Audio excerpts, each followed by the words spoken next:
So good morning, everybody. Welcome to our Monday morning inspirations. We are just absolutely thrilled and delighted to have Azizadin Abdur-Raoof. And he's going to talk to us about the power of positivity, inspiration, and hope. He said, in order to achieve greatness, this is a great quote by Jason Harris, you must create a culture of optimism. There will be many ups and downs, but the prevalence of positivity will keep the company going. But be warned, this requires fearlessness. You have to truly believe in making the impossible possible. What a great quote. So positivity is a superpower. It's more than a state of mind that gives teams a competitive advantage in business, sports, and life. It's a total way of living each and every day to the fullest. We are delighted again to welcome Ziz, a certified ICF coach, speaker, and former NFL wide receiver. And if you're a University of Maryland Terps fan, he's there. He was on some of the most winning teams. He's author of Accelerate, a Guided Playbook for the Young Dreamers, Scholars, Artists, and Athletes. Ziz uses his coaching skills to enhance people's mental athleticism, shift thinking, reframe leadership concepts, team building to increase performance levels, happiness, and professional personal relationships. Aziz, welcome, and please, returning the floor over to you. Thank you. Good morning, everyone. Hope you're off to a great day. I posted a question in the chat for those of you who came on a little later. If you could just post your energy scale from a score of -10 to +10, I would just love to see it. Just seeing where you're starting off this morning. I see some interesting scores, so love the fact that it's there. I know the Ravens lost last night, but the fact that they went for it is encouraging. And the fact that they had a backup quarterback to do what he did, that's pretty awesome, I think. At any point, you heard the quote from Diana that she said, in order to achieve greatness, you must create a culture of optimism. There will be many ups and downs, but the prevalence of positivity will keep the company going. But be warned, and this is the part that I think is really interesting. This requires fearlessness. You have to truly believe in making the impossible possible. So think about your own situation. Think about whether it's your work situation, whether it's your home situation, or whatever it may be. Just kind of think about it. So I'm going to read something else to you that's I found really interesting. It's from Manju Puru and David Robinson. They're two Duke University researchers. They found that optimism or optimistic people were more likely to succeed in business, sports, and politics. Relationship expert, and then this one really got me, relationship expert John Gottman, his pioneering research has found that marriages are much more likely to succeed when the couple experiences a 5-to-1 ratio. 5-to-1, like 5 positive to 1 negative. Then there's something really interesting to me about that, because when someone is really close to you, then that person really knows you. They know you intimately, and you need a 5-to-1 ratio. So imagine someone at work. What do you think they need? Maybe it's 10-to-1. I don't know. I haven't done the research yet. I need to maybe go for that PhD. But at any point, someone you work with equally as important, because sometimes you spend as much time with them as you do with your family members. So I'm not going to ask you that question on a scale of how do you treat your members of your team, but here's the question. Do you approach people in a positive manner or the opposite? And just let that resonate for a moment. Like, how do you approach people? How did you approach yourself this morning? Because my question is related to, how did you start your day? How did you start your day? Not anyone else. How did you start your day? So that's why I was asking the question about the energy level. I've noticed over the years, especially the last, 18 months, we've been in the pandemic. It's uncertain times. It's up, it's down, it's all over the place. We have a variant that's coming, and this and that, and all of this news. Honestly, I turn the news off. I don't really watch it, so I don't really know what's going on. I know the big scale things, but I will tell you that in the work that I've been doing with young people, I've just ratcheted up the positivity. And the reason being is because they, of all people, really need and we really need to model for them the things that we think are possible, believing in it. And I don't know, a couple of months back when I spoke about the time that the team that I played on, the University of Maryland team, that overcame a 31-0 deficit and beat Miami 42-40. And I think about that, and I think like how that resonated with my life even now. And part of it is because I believed in my teammates at that time. And it's given me that belief to continue to believe in people, despite some of the challenges, despite the fact that now that I'm in Michigan, there was a shooting 20 minutes away. So what I continually to believe is in people because of someone like a Diana Sancilio, who's always smiling. I know you probably, that's nothing new to you. I see Wayman smiling. Wayman's like, yep, she's always smiling. She's smiling all the time. Like, you're like, why are you smiling? Like, how can you be happy all the time? Like, what's going on, Diana Sancilio? So, and I'd love for maybe one or two of you to come off mute and answer this question. How have you overcome your biggest challenges? You could pick a personal one or work one. Doesn't really matter to me which, but I would love to hear from someone.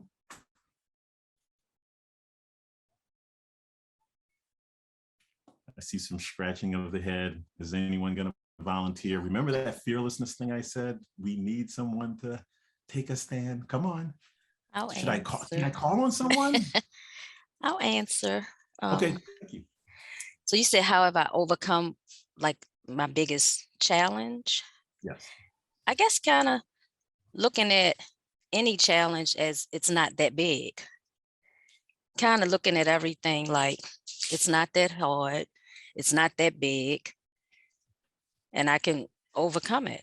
So whether it's been personal or business or whatever, just not making anything bigger than me or bigger than my faith, bigger than the positivity I have in me, and going at it head on, kind of.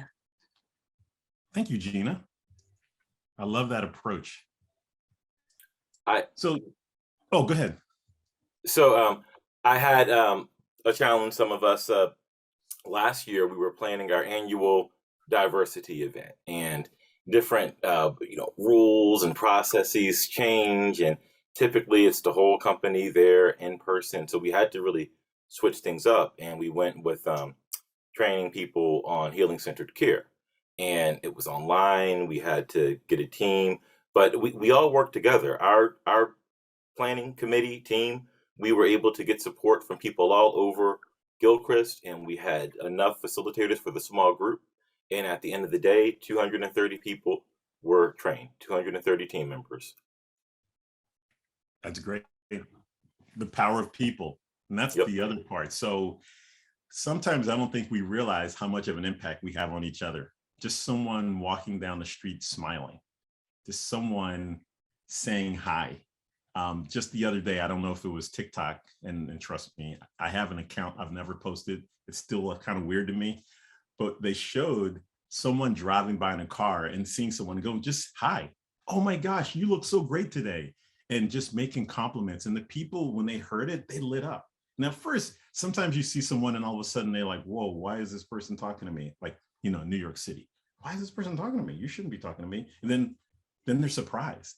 Now imagine if you all did that at Gilchrist. You walk down the hallway. Hi, how are you today? And when you say, how are you today? You truly take the time to listen. Not listening just to respond, okay. But if someone asks that question, really take the time to listen, because you don't know the impact that you could have on that person. So I was doing a little research as I was thinking about this topic. And the funny thing about this is I did this in my head like 3 weeks ago when I was asked to do it. So sometimes I change up things. And I found the article from Psychology Today. And the article talked about how researchers were doing, they listened to a keynote speaker. Keynote speaker gave this wonderful presentation, 45 minutes. People walked away and they started to study the individuals 2, 3, 5 years down the road. And they found that that particular keynote speech still impacted those individuals, even though they didn't remember what the actual speech was about. So they went on to say that inspiration can sometimes be more like a falling seed rather than a firecracker. So it may not make a huge impression right away, but those tiny seeds create these new perspectives. Gives you an opportunity to look at it in a completely different way. It may just reframe, very much like what Wayman just said, just reframe what's possible, especially when you get other people involved. So in your workplace, I was going to ask a crazy question. I think I might. Like, if you had to rate your workplace culture, is it smooth sailing right now? And is it up? Is it lower? Where would you like for it to be? And I know I'm asking something, and I know you're online and it's being recorded, so I'm not going to ask anyone to post anything in the chat box. I can look at your faces. I'm looking at some faces. I'm like, I wonder what they're really thinking right now. And then as I said that, some of the faces kind of smiled. So, I'm gonna take you back to when I was in the studio and I was teaching a yoga class, and I had a particular move that was really, really hard. But as I walked by the students and I would whisper in their ear, "You're doing great, awesome job." And I just touch them and pat them on the back. And you know what happened? They did more. They continued to work hard. So this impact that we can have on each other is really, really multiplying. Now, just think, if we can also do it in a positive way, you know what can happen in a negative way. You already know that. I don't even have to say anything about that. Someone starts yelling at you, or you're in a conversation with someone that's not going so well. And, it's sort of like, I'll call it this way. Your saboteur and their saboteurs are starting to have a party with each other. And it's not one of those parties that you really want to be at. So one of you has the shift. One of you has the shift and go, whoa, hold on. Let me take a deep breath. Whew. How can I change this conversation? And it might be just doing something as simply as, you know what? I'm assuming that this person is 100% wrong. But instead of 100% wrong, let's say, you know what? Maybe 10% of what they're saying could be right. Just think that 10% could be right. And you go, you know what? So let me play this game in my head. I'm going to innovate. I'm going to say, if they're 10% right, I'll take that 10% and build upon it. So I'll say, yes. And Diana, what I love about your perspective is, and you go from there. And then maybe that shifts where the conversation is going, because Diana felt heard. She felt listened to. And then all of a sudden you take the conversation into a different place.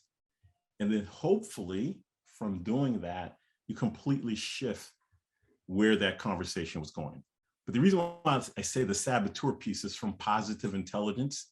And this gentleman by the name of Shirzad Chamine talks about how we have saboteurs and we have the sage perspective. Of course, there's the saboteurs, there's 10 of them.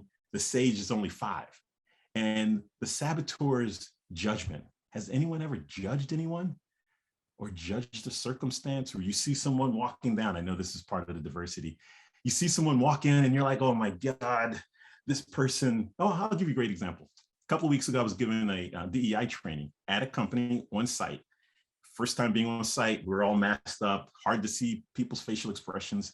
And this gentleman afterwards says, when I walked in here, I didn't want to hear what you had to say, because this was a company that was predominantly men of who were white. And all of a sudden you had 2 men, opposite color of them, talking about DEI work. And he's like, this is the last thing I wanted to hear. I didn't want to participate. I didn't want to hear what you had to say. And I just had an attitude. And he's the gentleman that hugged us on the way out. Can you imagine that? Now, I'm going to throw something out to you. And I don't know if you've ever thought about biases this way, but if you think about it, bias sometimes is a way to shortcut, because we get so much information. It's a way to shortcut all the information we're receiving.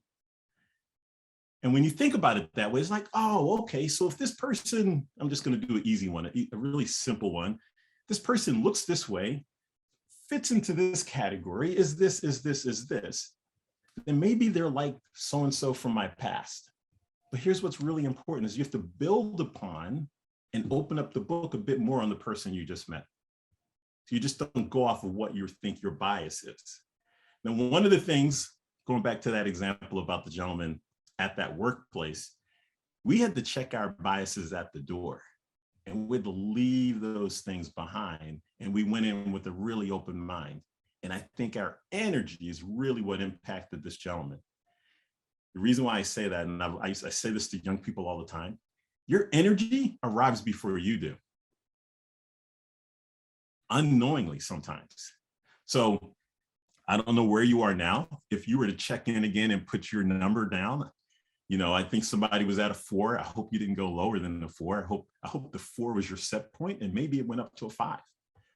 Some of you might be dealing with some things. I know it's this time of year. Happy holidays, by the way. This time of year tends to be, you got family coming in, you got this, you got that. You're like, oh, are we going to still have family? We got to get COVID tests before the family comes in. You got all these things happening. So all these things, just take a deep breath. Take it one step at a time. Maybe instead of you doing everything, ask a teammate, ask someone else to help. I'll say this on behalf of me as a man. Sometimes, and me, especially as a Black man, like in our culture, we're supposed to do it all. Not possible. Not possible. And that's probably the thing that I take away from my sports days, especially team sports, is that when you rely on others and when you trust them, you trust that they will do their job. And then if you do your job, really great things can happen. So I know I've talked a lot. I want to open it up. Any questions? And I'm just wondering, the piece about the energy, the piece about the quote and the fearlessness, because you're at an organization that's doing great work, and your work is it's challenging. It's a time of families' lives when it's coming to an end, or it's come to an end, and you have to be there for those family members. And I applaud the work that you've done.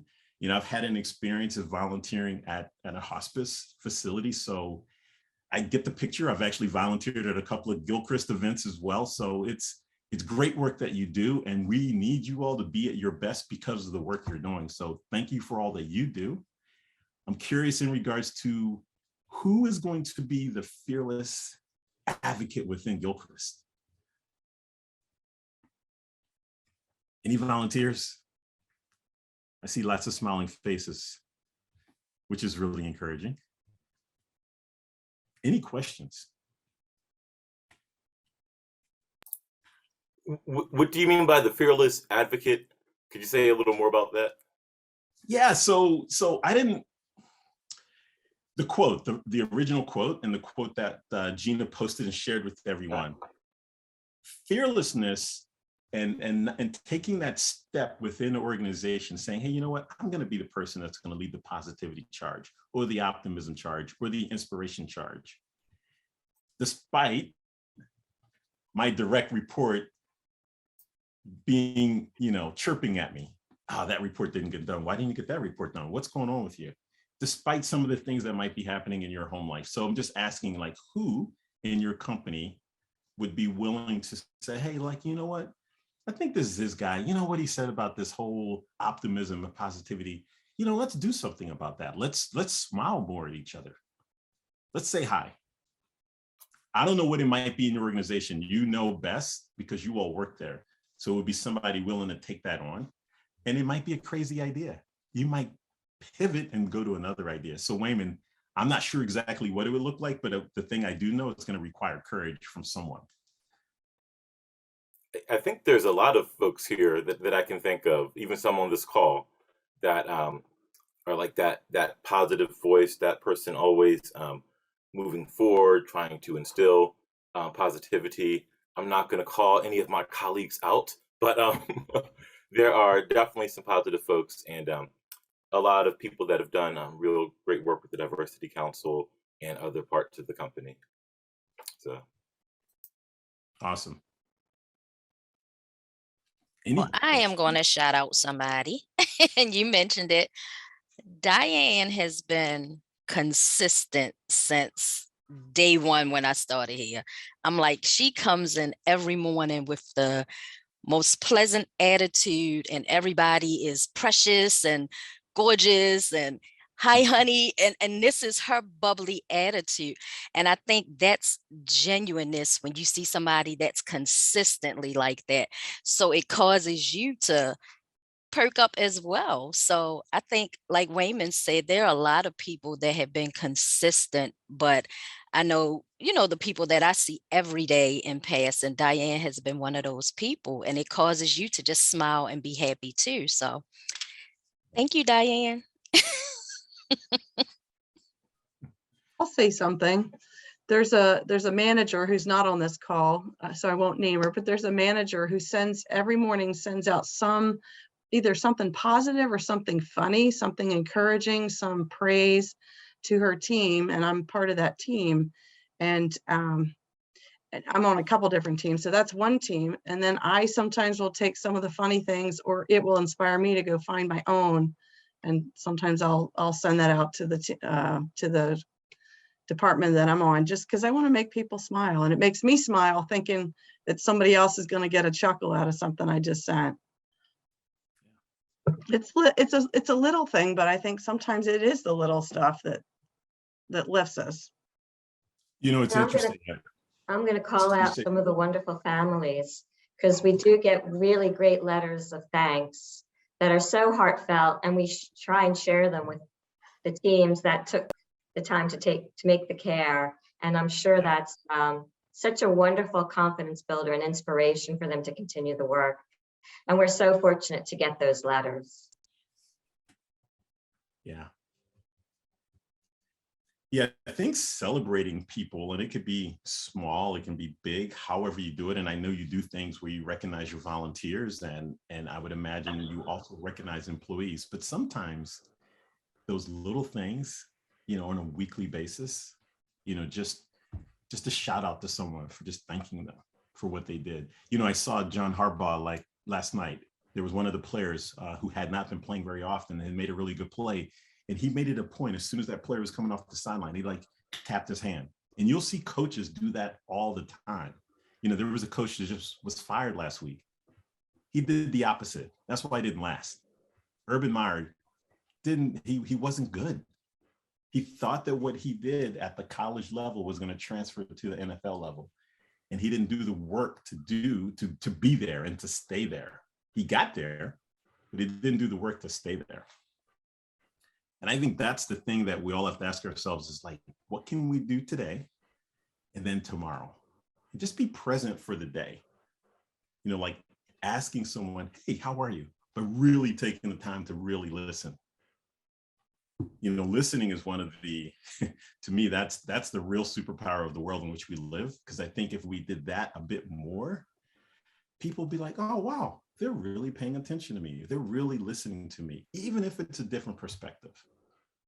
And that's what that gentleman did, for us as we were speaking. He took the time to listen. He didn't really want to be there, but he took the time to listen. And I think that had a lot to do with us showing up with really energy that was open to hearing what was happening, and to also hear his perspective. So, any questions? Any other individuals want to call anyone else out and just celebrate them?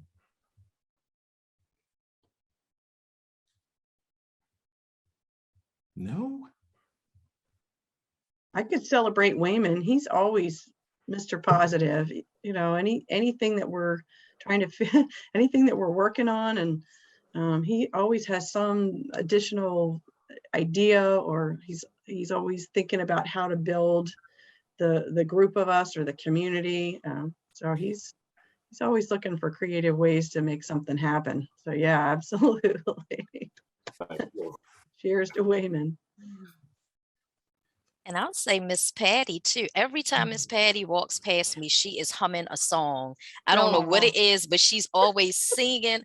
It's humming, and I'm like, she's always in a singing mood. So Miss Patty, I hear your songs. Oh, thank you. I do hum a lot, but I had a tragedy in my family about 2.5 years ago, and I go to a group, and in my group, the thing everybody says is, Do you choose to live bitter or better? And I choose better. And to be positive. Yeah. Thank you.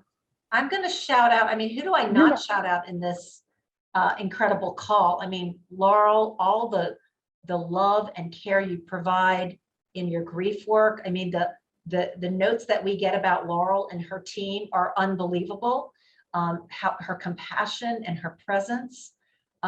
Kim leading the We Honor Veterans Initiative, and all the great work. We just got level 5 under Kim's leadership. Fantastic. Oh, wow. Level 5? That's awesome. Level 5 Congratulations. Wayman. I mean, I know Wayman and his listening sessions and his leadership with diversity, equity, and inclusion. And again, on and on. I so appreciate Wayman because I can have hard conversations with him and I trust him, and maybe I go off and maybe I'm not exactly right. But he knows I'm not trying, my intention is not trying to be offensive. And so I appreciate that. And Dion, I'm going to call you out as Dion is the new leader in our Baltimore City neighborhood. And Dion, you are just, it's such a privilege working under you. You are an incredibly inspiring, positive leader that if I can ever work with Dion, I want to be on her team. So I'm calling I mean, again, on and on. Michael, you led, we just had a perfect accreditation. Michael was instrumental. I mean, on and on. Craig, you sit at the bedside of people that are dying. I mean, his compassion and kindness. So again, I can go on and on. This is an extraordinary, Jane, your recruitment of volunteers and your energy, Gina, right around the corner from me. You know, I love working with you, and Gina's been really the backbone with Inspirations. So on and on. Anyway, everybody is here. It is probably the best team of people I have ever had the privilege of working, and there is no obstacles big enough. This group, we tackle them. And shout outs to Gina and Jane who had their first listening session this Sunday. Hey, yeah. I'll share something that I was listening to Maya Angelou, and she said something that really struck with me. And I work at this every day. I think it's a matter of intention. But she said, every day, try to be a blessing to someone. And that could just be in a very small way. It could just be a phone call. It could be a note. It could be saying something nice. But at the end of the day, if I look back and I go, I was a blessing to someone, that makes the day worthwhile. Yeah, absolutely. It's so interesting, the impact that we all have on each other unknowingly. And that's why I talk about with the energy. It arrives before the actual person does. And the work that you all do, I mean, you really get this because of the work you do. And so it's super, super important. So, you know, thank you all for allowing me to be a part of your morning, especially in December, the opportunity to come back and just share. The thing that I would say that maybe the idea of like when you have to have those really tough conversations, you know, that 10%, you know, yes, and it's a really easy, you could call it a game, whatever you want to call it, the innovation game. But if you just think that person is 10% right and you acknowledge it and then you add to it, some really cool things can happen from a brainstorming session like that. And if you want to practice on, if you have any young ones at home, you know, they're really good to practice on because they kind of tell you what it is. They're like our litmus test. So, you know, again, like, I think you all are doing exactly what we talked about today. I just appreciate the fact that you allowed me into your workplace and just to share a few things and to reiterate to me the importance of just being on a team where you build trust and you continue to build trust, because we as human beings, we're going to make a mistake here or there. And hopefully you have enough trust built up to where that person says, yeah, you know what? I'm going to be better instead of bitter. I'm going to be a blessing instead of an unblessing. And I love the fact that you brought up intention, because in yoga, we start with the intention at the beginning. And maybe that's a reminder to me that says, you know, the intention was started with the quote per se, you know, let's be fearless and leading and start with yourself. and then hopefully that'll spread to others. So thank you very much. Aziz, we're so grateful to you and your beautiful message. You really are an inspiration to us, and we're so grateful. Thank you. Thank you. Thank you, everybody.